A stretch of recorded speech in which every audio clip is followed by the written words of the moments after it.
The horrific execution of Anne Askew, England's most gruesome death of a woman. The city of New London stretched endlessly under a sky filled with glowing drones.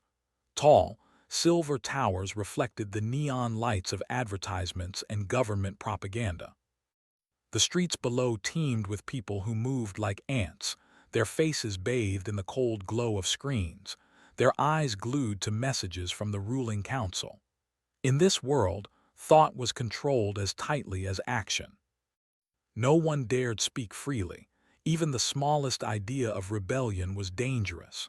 Anne Askew walked alone along the high walkways above the city streets, her steps quiet but determined.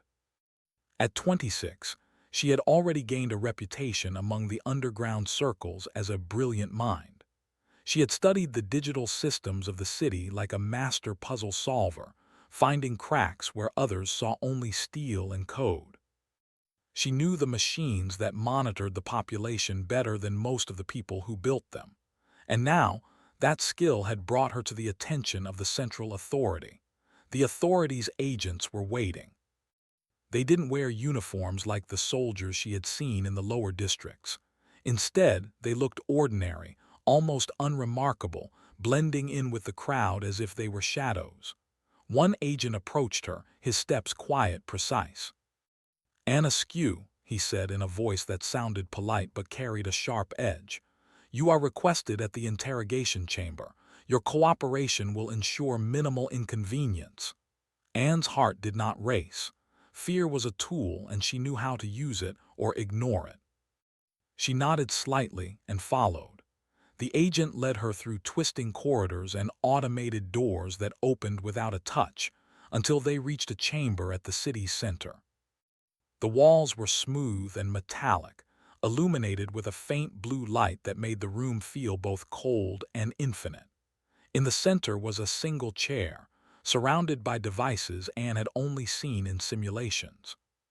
The chair had straps and sensors, not threatening yet undeniably powerful. "You know why you are here," said another voice, this one softer but just as sharp.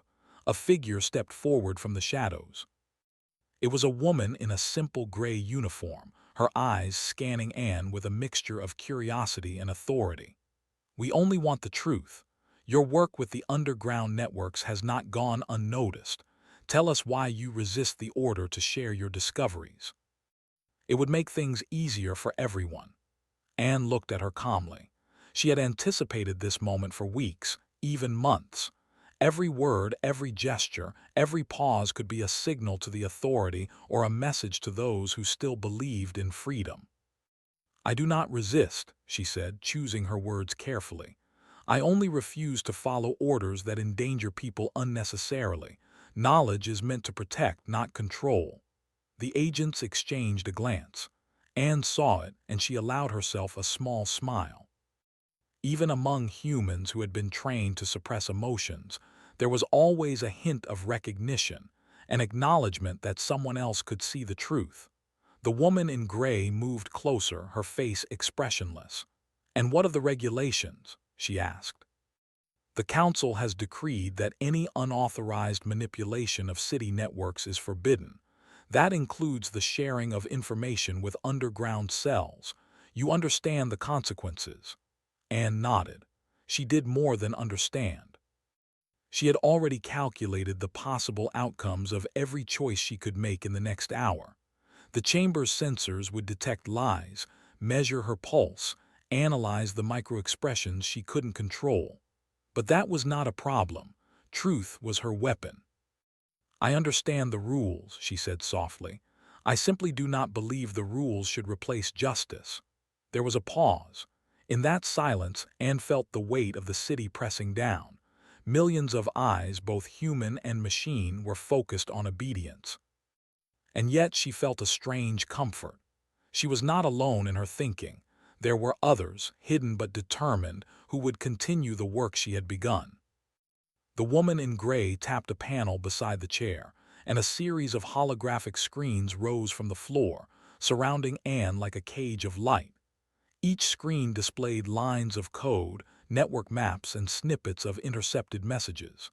"Explain your actions," the woman said. Show us why you manipulated the city systems. Convince us that your motives were not harmful." Anne stepped forward, her gaze steady. She did not reach for a weapon. There was none she could use, but for her, knowledge was the most dangerous tool. She gestured toward the nearest screen. "I discovered patterns in the surveillance AI," she said. "They were predicting human behavior, not to help the city, but to control it. People were being treated like variables, their choices predetermined by algorithms that never made mistakes, but humans are not predictable." The agents watched, silent. Anne continued, "I only highlighted the flaws. I showed the underground networks where the system could be improved, where humans could regain some control. That is not harm. That is empowerment. You call it resistance. I call it survival."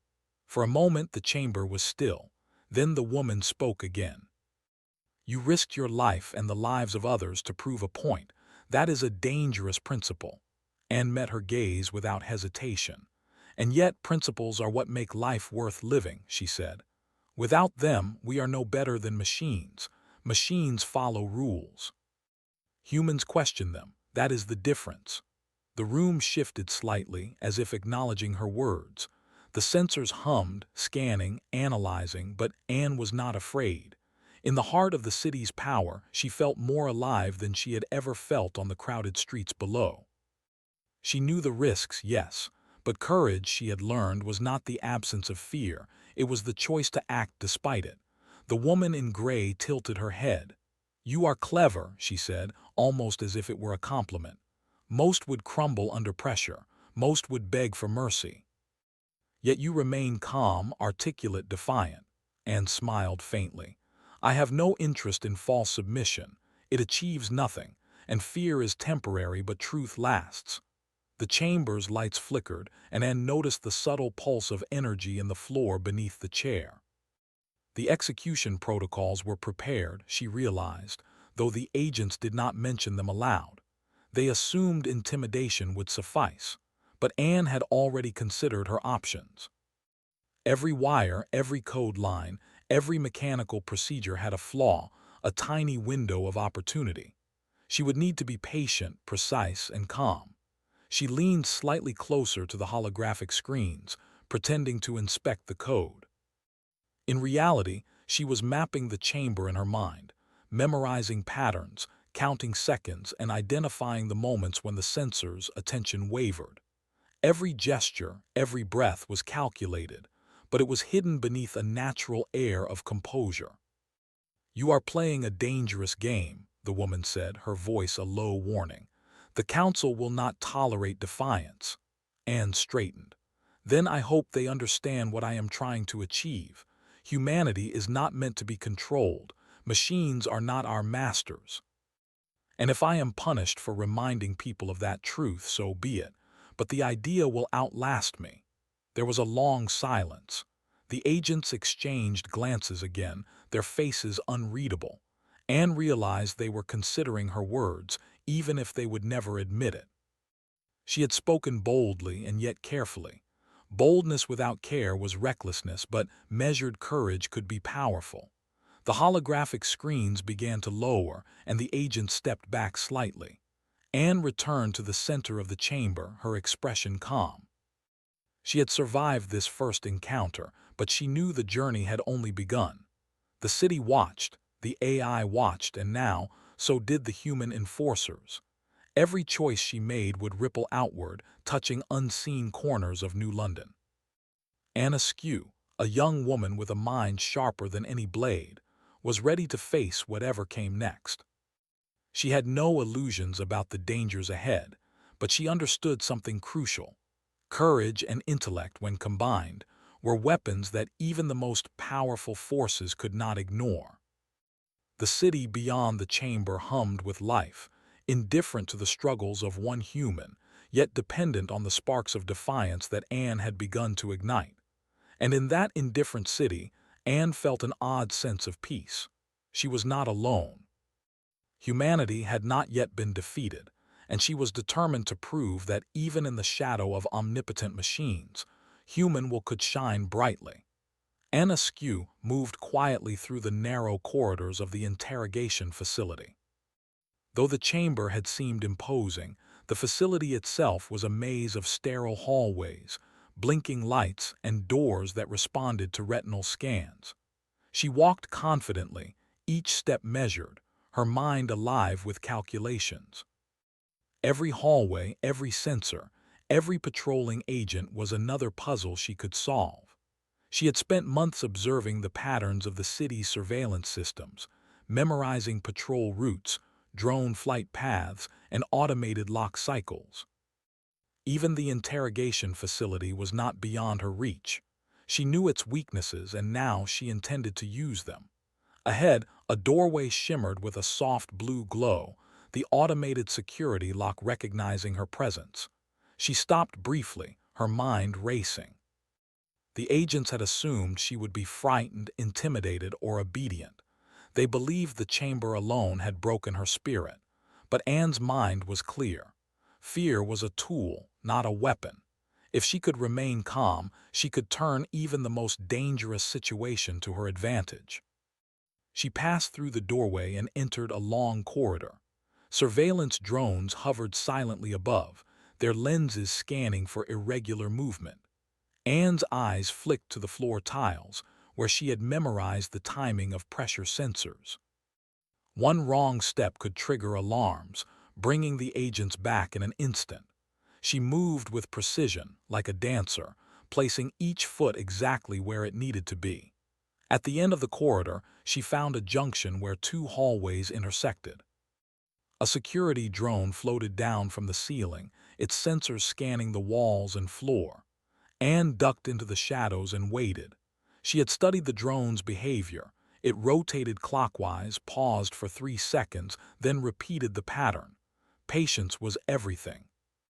As the drone began its rotation, Anne counted silently in her head. 1, 2, 3, then she moved. Step by step, she advanced across the corridor, each motion synchronized with the drone's movements. The pulse of her heart matched the rhythm she had learned, steady and calm. By the time the drone completed its rotation, she was safely in the next shadowed alcove. A soft beep from her wrist communicator reminded her of the next part of the plan. The resistance had provided a small signal device, tiny, almost invisible. If she could activate it, she could temporarily disrupt the drone's sensors, creating a brief blind spot long enough to reach the service exit. Anne held the device in her palm and activated it. Instantly, a ripple of interference spread through the corridor. The drones flickered, their sensors momentarily confused. Anne seized the opportunity. She sprinted down the final stretch of the corridor, slipping past the security doors that had been her first obstacle. Her mind worked fast, calculating the timing of the automated doors and the remaining drones. She passed through the last gate and found herself in a service tunnel, narrow but safe from constant surveillance. The tunnel led beneath the city, away from the Central Authority's main grid. Anne crouched and moved quickly, following the mapped paths that the resistance had shared. Every turn, every junction, every vent had been memorized beforehand. She had a plan, and plans were her armor. After several minutes, she reached a small chamber that led to a maintenance elevator. This elevator would take her to the city's lower levels, where the surveillance was less strict and the resistance could provide assistance. Anne pressed the call button, listening carefully as the elevator whirred to life. The hum of the machinery sounded ordinary, but to Anne, it was a symphony of opportunity. The elevator doors opened, revealing a dimly lit shaft. She stepped inside, her fingers tracing the controls she had memorized. The elevator moved slowly, smoothly, and Anne let herself breathe for a moment. She was not entirely safe yet, but she was moving closer to freedom. As the elevator descended, her mind returned to the agents in the interrogation chamber. They had underestimated her.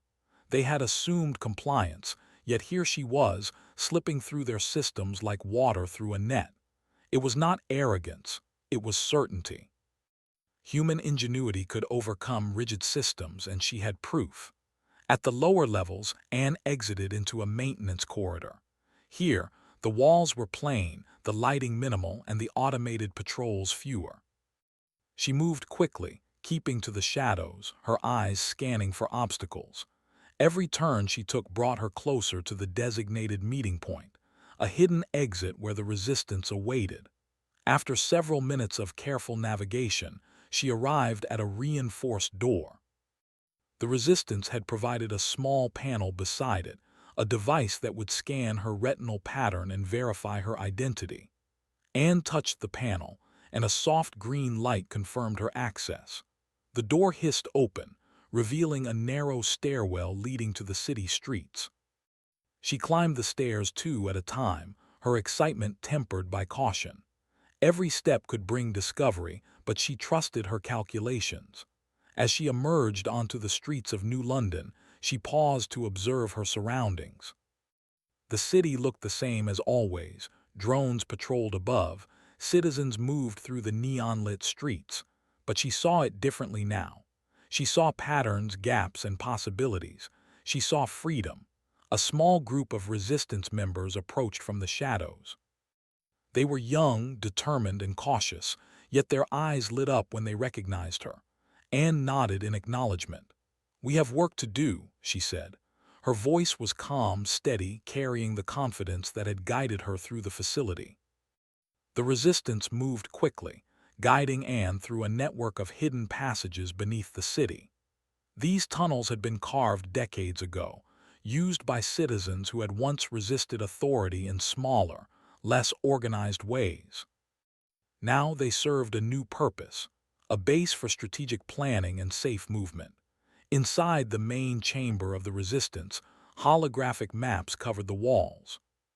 Screens displayed the city's surveillance systems, the drones, patrol patterns, and points of interest that had been marked for disruption. Anne stepped forward, studying the displays with a critical eye. "We need to think bigger," she said. "The authority relies on predictability. If we can exploit that, even briefly, we can gain an advantage." The resistance members leaned closer, listening intently.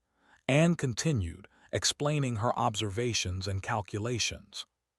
She pointed out weaknesses in the drone patterns, blind spots in the city's AI surveillance, and areas where human intervention could outmaneuver mechanical enforcement. Each suggestion was practical, feasible, and precise. One of the members asked, "Are you sure this will work? If the authority discovers even one of these actions, they will retaliate." Anne smiled faintly. "I'm not asking for certainty. I'm asking for courage and creativity. The machines are predictable. Humans are not. That is our advantage. We act where they cannot anticipate, and we observe where they fail to see. If we use our minds instead of fear, we have a chance." The group worked through the night, planning small missions that would test the authorities' response, gathering data that would strengthen the resistance's strategy. Anne guided them, but she also observed, taking note of each member's strengths, weaknesses, and creativity. Leadership, she believed, was not about power. It was about understanding, guiding, and inspiring human potential. By dawn, the city outside seemed unchanged, but the resistance knew otherwise. Small cracks had appeared in the authorities' carefully constructed control. Anne's calculations had provided new possibilities, and the group felt a renewed sense of purpose. They were not merely reacting, they were initiating, shaping the city in subtle, meaningful ways. Anne stepped onto a balcony overlooking the streets. The neon lights reflected in her eyes, and she felt the weight of the city on her shoulders. Yet she did not feel fear. She felt responsibility, determination, and a quiet pride in human ingenuity. Machines could enforce rules, but machines could not inspire courage. Machines could calculate, but they could not create. That was the power she carried, and she intended to use it. The city pulsed with energy, unaware of the small group of humans beneath it who were preparing to bend the system in new ways. Anne looked at the horizon, thinking not of escape, but of strategy. Each step, each move, each calculation would bring them closer to freedom, not through violence, but through intelligence, creativity, and the unyielding human spirit. And in that moment, Askew understood something profound. The greatest weapon a human could wield was not strength or fear, it was thought. Thought, applied with courage and precision, could overcome even the most powerful systems. And as the first rays of sunlight broke through the neon haze, she smiled. The game had only just begun. The city of New London seemed to hum with life, as if unaware of the storm quietly brewing beneath its surface. Neon lights shimmered on the glass towers, reflecting advertisements and propaganda that promised safety, progress, and order. But behind the glow, human thought and ingenuity were quietly moving against the rigid control of the authority. Askew had returned to the city streets, not as a fugitive but as a strategist, a spark of defiance in a world ruled by logic and machines. News had spread that a public demonstration would take place. The authority had prepared an event designed to showcase the power of the system and to remind the population that resistance would not be tolerated. The demonstration was meant to frighten, to show that any act against the system would have consequences. Anne and the resistance knew that this spectacle could become an opportunity. The streets were crowded. Citizens moved carefully, drawn to the event by curiosity and compulsion. Surveillance drones hovered overhead, their lenses scanning for unusual behavior. Giant holographic screens displayed the authorities' messages: order maintained, deviance punished, cooperation ensures safety. Anne watched the crowd from a hidden vantage point. She noticed the fear in their eyes, the tension in their movements, but she also noticed something else, a spark of questioning, faint but growing. Humans, even in fear, were capable of hope. Anne's plan relied on subtlety and timing. She could not confront the authority directly. The machines were too powerful, their sensors too precise. Instead, she would turn their demonstration into a mirror that reflected their own rigidity back at them. The resistance members moved through the crowd, planting devices designed to temporarily disrupt the drone's sensors, just enough to create small blind spots. These spots were invisible to the authority, but critical for the next phase of Anne's plan. As the event began, a large platform rose in the city square. The authorities' officials appeared, their faces stern, their posture perfect. They were flanked by drones and automated security units, all of them symbols of order and control. A mechanical voice echoed through the square, announcing the purpose of the demonstration. Citizens watched, tense, as the officials outlined the consequences of disobedience, the penalties for unauthorized thought or action. Anne observed from the shadows, her mind calculating every variable. The drone's patterns, the officials' timing, the crowd's movement, everything was a puzzle she had already mapped. She waited for the precise moment when the officials would demonstrate the system's control over human behavior to activate her devices. At that moment, a small pulse of interference swept through the square. Drones flickered, sensors faltered, and the officials paused, momentarily confused. Citizens murmured, noticing the strange behavior of the machines. Some glanced around nervously, unsure what was happening. Anne's eyes sparkled with satisfaction. Even a small disruption could show that the system was not perfect, that it could be challenged. She moved closer unseen, guiding the interference devices with subtle gestures. Each device targeted a specific drone, a specific sensor, a specific part of the authorities' network. The goal was not destruction, but revelation, to show that human ingenuity could uncover flaws in even the most controlled environment. As the officials attempted to regain control, Anne allowed herself a small smile. The crowd, initially tense, began to sense that something was different. The machines, which had always been infallible, now faltered. Humans noticed the imperfection, and with it came the faintest glimmer of possibility. One of the officials, realizing the disruption, raised a hand, signaling the drones to recalibrate. but the system was already compromised, even if only briefly. The interference was subtle yet effective. Anne had turned the authorities' own demonstration into a lesson. Order was not absolute, and human thought could create opportunities even in the most controlled spaces. The citizens' reactions varied. Some clutched their screens and wrist devices, seeking reassurance. Some whispered to neighbors, exchanging brief words of hope or fear. And some, the smallest number but the most important, smiled faintly, understanding that the world was not as immovable as they had been led to believe. Humans were adaptable, and adaptability was power. Anne's plan continued. From hidden positions, resistance members projected small holographic messages across the square, messages of encouragement and truth. They revealed the flaws in the surveillance systems, pointed out the overreach of authority, and reminded citizens that their thoughts and choices mattered. It was not rebellion through violence, but through awareness, creativity, and intellect. The officials tried to respond, but every attempt to restore perfect order met a new countermeasure. Anne had anticipated their moves, and her interference devices were calibrated to adapt. The system's rigidity became its own weakness.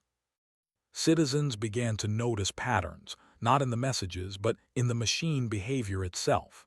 Machines that were supposed to be flawless now moved hesitantly, paused unexpectedly, and revealed gaps that humans could exploit. Anne felt a surge of pride. The city had always relied on perfection, predictability, and control. But humans were not perfect, predictable, or controllable.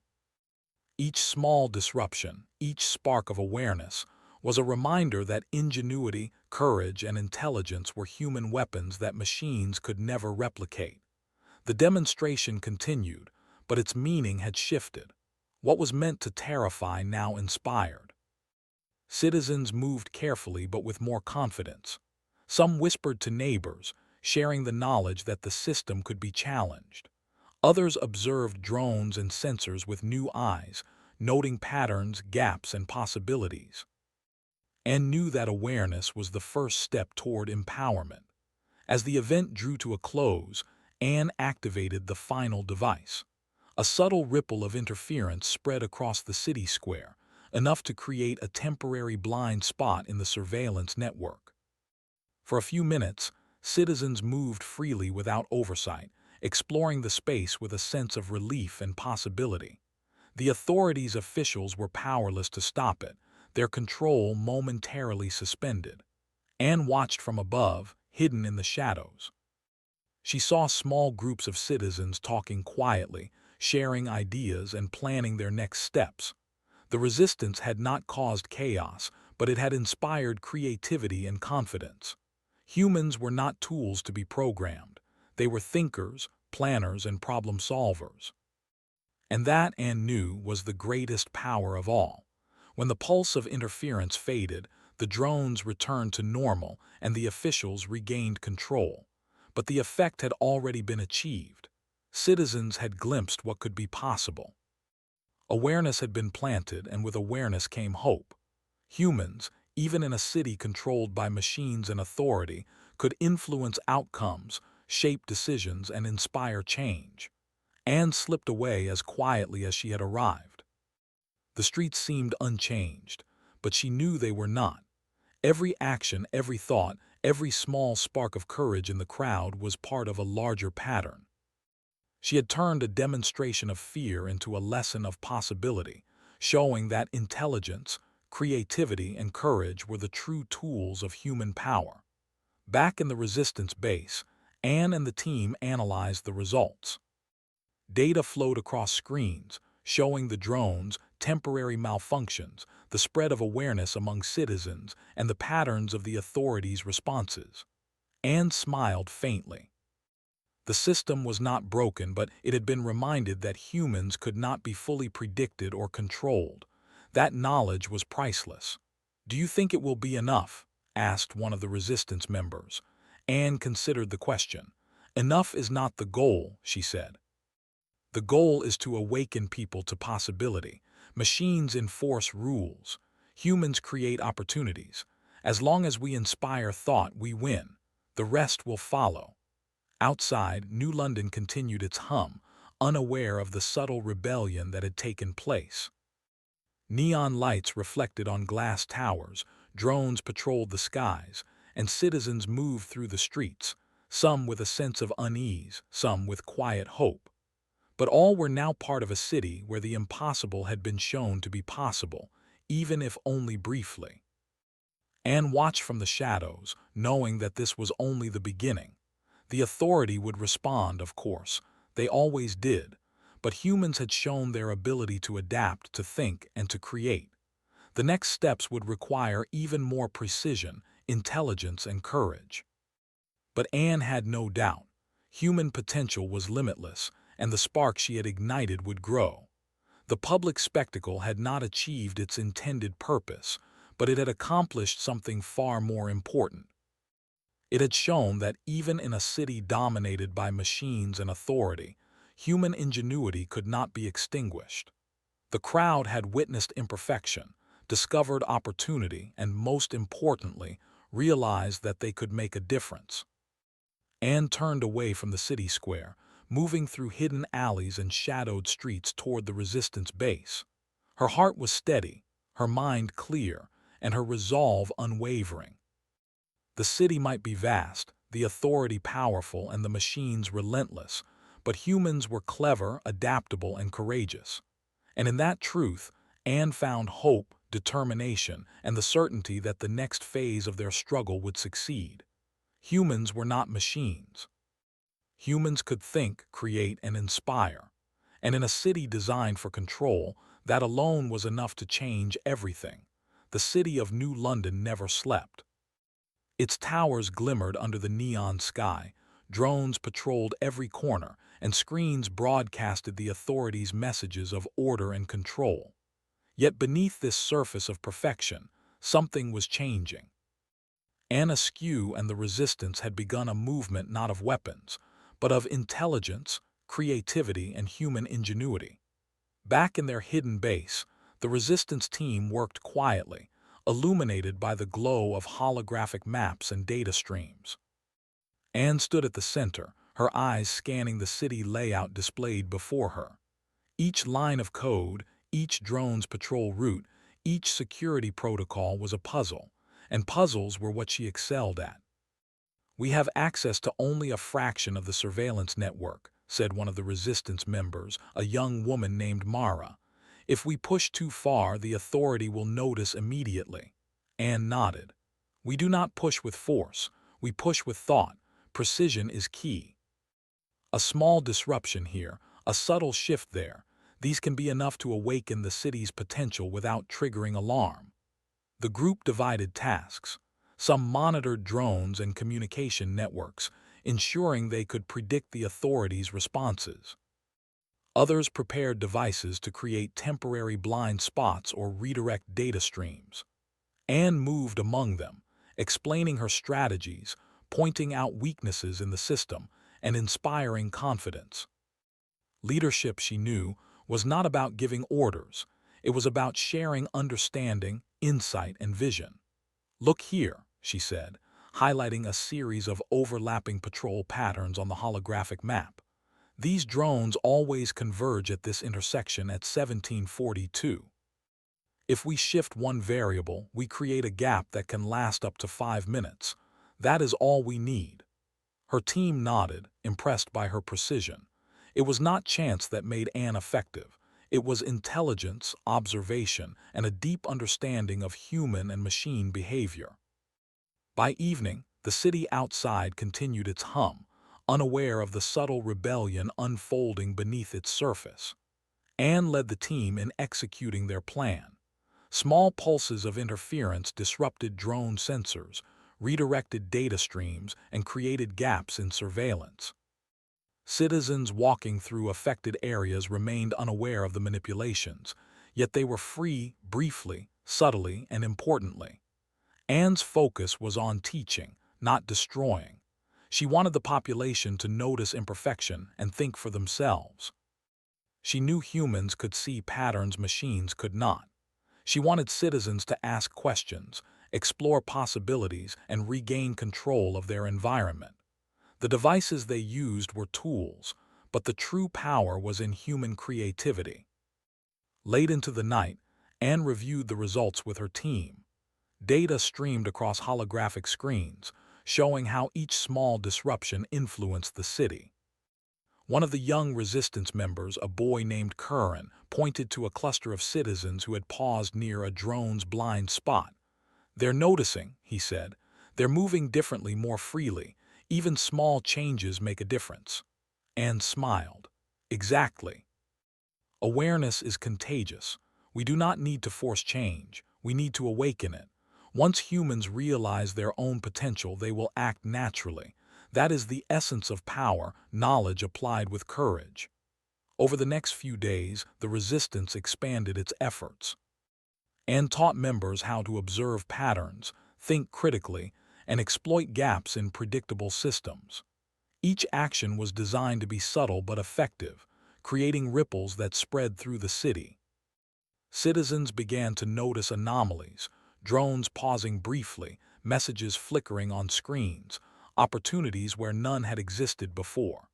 Curiosity replaced fear, and creativity began to grow. One morning, Anne noticed a change in the surveillance network itself.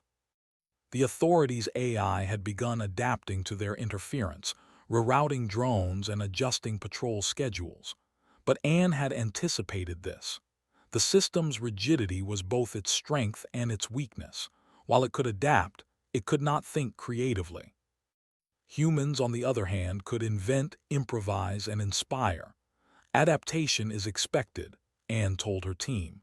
"Innovation is not. We must be ready to outthink the system, not overpower it. Our tools are intelligence, observation, and courage." The AI can follow rules, but it cannot predict creativity. As the city adjusted to the new awareness, small groups of citizens began to explore the possibilities themselves. Some discovered hidden alleys where drones could not see. Others observed patterns in the AI's responses and learned to plan around them. Anne encouraged these behaviors, even without direct contact. Every citizen who thought for themselves was a victory, no matter how small. One evening, Anne stood on a balcony overlooking the city. The streets below seemed the same, but she could sense the subtle shifts, the hesitations, the brief smiles, the glances exchanged between people who noticed something had changed.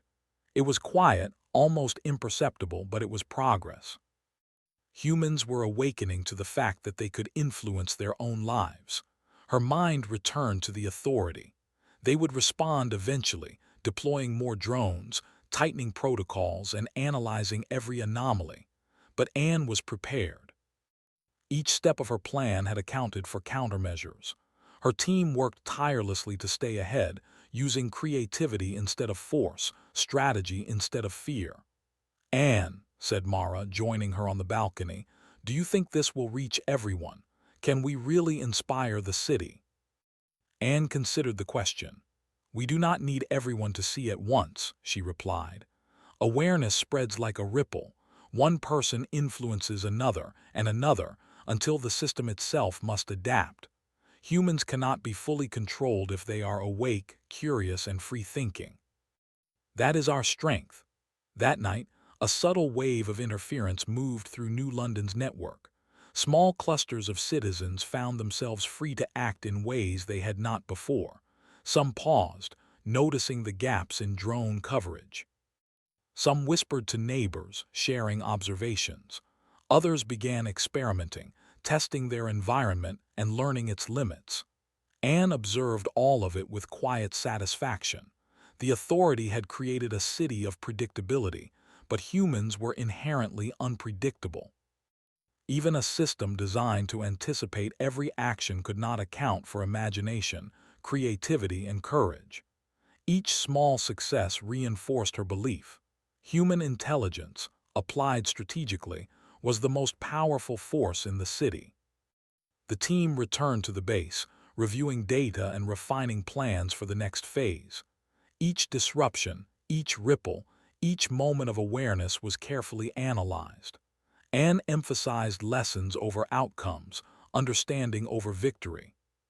The goal was not to defeat the authority in one strike, but to awaken the city, one mind at a time. As the nights passed, the city began to change subtly. Citizens moved with slightly more confidence, questioned messages more critically, and explored spaces that had once been off-limits. The authority responded with minor adjustments, but the humans had already learned to anticipate them.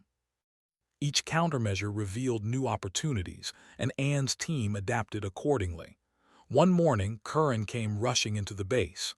"Anne, look!" he exclaimed. On a holographic map, small clusters of citizens had begun self-organizing. They were communicating in ways the resistance had not planned, sharing observations and creating strategies of their own. "They're learning," he said, "without instruction." Anne's eyes shone with pride. "Exactly," she said. "Humans do not need orders to think. They need permission to act, freedom to explore, and encouragement to innovate. This is the true power of intelligence applied with courage. We have started a ripple, and now it grows on its own." The day ended with Anne standing once again on the balcony, looking over New London. The city was alive, not just with lights and machines, but with the spark of human potential. Citizens were awakening, discovering that their choices mattered, that creativity was not forbidden, and that the system could be influenced by thought and courage. Anne felt a deep sense of fulfillment. She had turned a city of control into a city of possibility. Machines could monitor, rules could enforce, and drones could patrol, but humans could think, adapt, and inspire. That was the greatest victory of all. The digital rebellion continued, not with violence but with awareness, strategy, and intelligence. Each day, more citizens began to see the cracks in the authorities' control. Each day, human ingenuity proved its power. And Anne Askew, the young woman who had once faced interrogation alone, now led a movement that no machine, no rule, and no authority could fully predict or suppress. Humans were not just surviving, they were awakening. And in that awakening lay a power greater than any machine, greater than any system, and greater than fear itself. The city of New London was waking up. Its towers glimmered under the neon glow of early morning, the streets slowly filling with citizens who moved with a faint but noticeable change in their steps. Something had shifted in the city, a ripple that began as a subtle disruption and had grown into a wave of awareness. Askew stood in the hidden resistance base, observing the data streams that flowed across the holographic maps. She had spent weeks carefully planning every step of the rebellion. Every interference device, every blind spot in surveillance, every subtle clue in the city's patterns had been intended to awaken thought, not incite chaos. And now the effects were visible. Citizens were noticing imperfections, questioning their environment, and exploring possibilities that the authority had tried to suppress. Anne turned to her team. Mara, Curran, and the others were tense but eager. "Today," Anne said, "we take the next step. We do not fight with weapons. We fight with knowledge. We fight with truth. The people must see clearly what has been hidden from them and understand that their thoughts, ideas, and courage are powerful." The plan was bold but simple. The city's main communication network, controlled entirely by the authority, would broadcast a message, not an attack, not a threat, but the truth. Anne had spent days embedding the message in layers of code so that even the AI could not filter it. It would reveal the manipulations, the surveillance, and the limitations of the authority's control. More importantly, it would highlight the power of human thought, creativity, and courage. As the team prepared the broadcast, Anne reflected on everything that had led to this moment. The interrogation chamber, the escape through the tunnels, the public spectacle, each event had been a test, a demonstration of human ingenuity against a system that valued control over life. Each success had proven her belief: humans could adapt, innovate, and inspire in ways machines never could. The moment to send the broadcast arrived. Anne activated the network interface, her fingers moving with precision over the controls.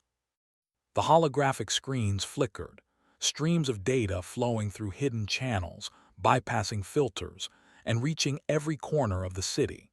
Citizens watching their screens were suddenly greeted with a message that cut through the usual propaganda. It was simple, clear, and undeniable. It told of the authorities' manipulations, of the surveillance drones, and of the limitations of the AI's control.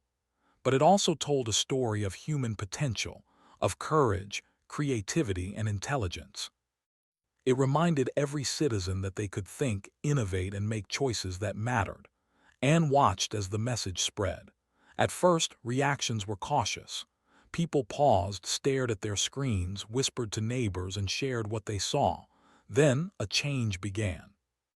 Citizens moved differently, exploring spaces previously avoided, questioning the messages they had been fed, and experimenting with new ideas. The city was awakening. From her vantage point in the resistance base, Anne could see patterns forming. Small groups of citizens began communicating, sharing strategies, and collaborating in ways that the authority could not predict. Machines could enforce rules, but humans could think. Humans could inspire. And now, that inspiration was spreading faster than any drone could fly or any AI could compute. One resistance member, Mara, pointed to a section of the city where drones had been hovering for hours. "They're moving away," she said. "Citizens are walking freely, ignoring the machines for brief moments. It's incredible." Anne smiled. "That is the beginning," she said. "We do not need to fight every battle. We only need to show possibility. Once humans see what they can do, they will act, and the machines cannot stop them. Our role is to guide, inspire, and protect that spark of awareness." Throughout the day, the broadcast continued, carefully controlled and precise. Anne had designed it to avoid panic, instead fostering curiosity and understanding. The message encouraged observation, critical thinking, and collaboration. Citizens who had once felt powerless now realized that their minds were tools of incredible strength. Even small actions, sharing information, noticing patterns, questioning orders, could influence the larger system. As night fell, Anne walked to a balcony overlooking the city. From above, New London seemed unchanged. Drones hovered in the air, screens flashed, and the towers glimmered with neon lights. But the city was not the same. Below, citizens moved differently. Conversations were held in whispers and nods, ideas were shared, and small clusters of problem solvers emerged. Humans were awakening, and nothing the authority could do would erase that spark. Curran joined Anne on the balcony, excitement in his eyes. "Do you think they understand, the people?" Anne considered for a moment. "Some do, some don't, but awareness spreads. Knowledge once shared cannot be fully controlled. Humans will continue to think, to question, and to create. That is the gift we give them today. That is the legacy we leave." The authority responded, of course. Drones were redirected, communication channels monitored, and algorithms adjusted to restore control. But Anne and her team had anticipated this. Each move by the authority revealed new opportunities for the citizens to explore, and the humans responded with ingenuity. Where the machines sought compliance, humans sought possibility. Where the system demanded obedience, citizens exercised choice. Anne reflected on the journey that had brought them here. From the cold, intimidating interrogation chamber to the daring disruption of the public spectacle, every step had been a demonstration of human resilience. Her escape had shown courage. Her interference had shown intelligence. Her broadcast now showed the enduring power of thought and creativity. Humans could challenge the impossible not with violence, but with awareness, ingenuity, and courage. The night deepened, and the city seemed to breathe with a new rhythm. Citizens moved with confidence, exploring, observing, and questioning. Small communities of problem solvers emerged in every district, working quietly, creatively, and independently. The authority systems were still in place, but humans had begun to shape the environment around them, subtly but profoundly. Anne turned back to the base, where the resistance team monitored the outcomes. Every screen displayed progress, every map showed increasing participation. The message was spreading, and with it, hope, creativity, and courage. She realized something crucial. The rebellion was not about defeating the machines. It was about awakening humanity. And that awakening could never be reversed. Mara spoke softly, almost in awe. "And we did it. The city is alive in a way it never was before." Anne smiled. "It always was alive," she said. "It just needed someone to remind it. Humans are not defined by fear or control. Humans are defined by thought, creativity, and courage. Today, we reminded them of that truth."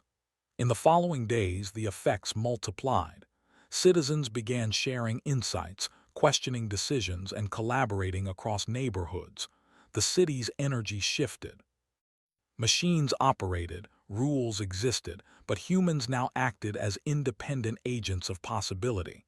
Even without direct orders from the resistance, awareness had taken root. The spark had grown into a flame. Anne walked through the city streets, observing subtle acts of ingenuity. A group of children had repurposed small drones for harmless exploration, discovering patterns in the environment. Adults quietly shared observations about energy flows, surveillance gaps, and city layouts. Every small act of awareness reinforced the idea that humans were not passive. They were creators, thinkers, and problem solvers. Anne reflected on the authorities' reliance on control. Machines could enforce, algorithms could predict, but creativity could not be quantified. Humans were unpredictable, adaptive, and imaginative. That unpredictability was the greatest strength any citizen could wield. And now, after months of careful planning, observation, and subtle disruption, the city was awakening to that power. From the highest towers, Anne could see the lights of New London shining like a constellation of human potential. Drones hovered, screens glimmered, and the authority maintained appearances of control. But the real power was elsewhere, in the minds of the citizens who had begun to think, innovate, and act independently. Anne turned back to the resistance base, her heart steady, her mind clear. The journey was far from over, but the foundation had been laid. Humans had been reminded of their own power, and that power could never be extinguished. Machines could calculate, rules could enforce, but human thought, courage, and creativity were unstoppable. She looked at her team, each member reflecting the spark of potential she had nurtured. "We have started something," she said quietly. "Something bigger than any of us. Humans are awake, humans are thinking. And that is a force no machine, no rule, and no authority can fully control." The city outside pulsed with life, unchanged to the untrained eye but transformed in essence. Citizens continued to explore, create, and share, proving that the greatest weapon was not fear, not force, but thought applied with courage. Anne Askew, once a single individual facing interrogation, had become a catalyst for a city-wide awakening. Her legacy was not in destruction or chaos, but in inspiration and human potential. As the first light of dawn broke across New London, Anne felt a profound certainty. Humanity's story was one of resilience, ingenuity, and courage. Machines could enforce rules, systems could dictate behavior, but the spark of thought could never be extinguished. And as long as humans remembered their own potential, no power in the city, or the world, could suppress them. Anne turned away from the balcony, her eyes shining with quiet satisfaction. The city was alive with possibility, and she knew it would continue to grow, adapt, and flourish. The authority would always try to maintain control, but humans had discovered the most powerful truth. Creativity, courage, and intelligence could never be contained. And in that truth, Anne Askew had ensured a legacy that would inspire generations.